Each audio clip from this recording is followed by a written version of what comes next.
पुढच्या घडामोडीकडे बीएमसीमध्ये कोविड घोटाळ्यात उद्धव ठाकरेंच्या चेल्या चपाट्यांनी कफन चोरी केली असं मुख्यमंत्री फडणवीसांनी म्हटलंय। मग ठाकरेंना कफन चोरांचे सरदार म्हणायचं का असा पलटवार सुद्धा मुख्यमंत्री फडणवीसांनी केलाय।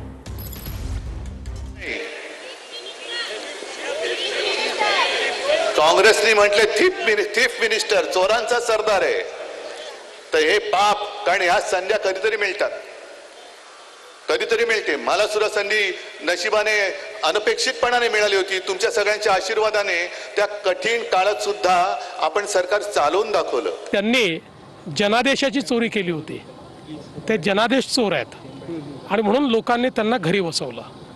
त्याच्यामुळे जनादेश चोरांनी लोकशाहीमध्ये कसं वागायचं आम्हाला शिकवावं यापेक्षा काय दुर्दैव आहे। बरं, ते जनादेश चोर आहेत आणि त्यांचे चेले चपाटे कफन चोर आहेत, ज्यांनी मुंबई महानगरपालिकेमध्ये कोविड घोटाळ्यात कफन खरेदीतही चोरी केली, त्यातही पैसा कमावला।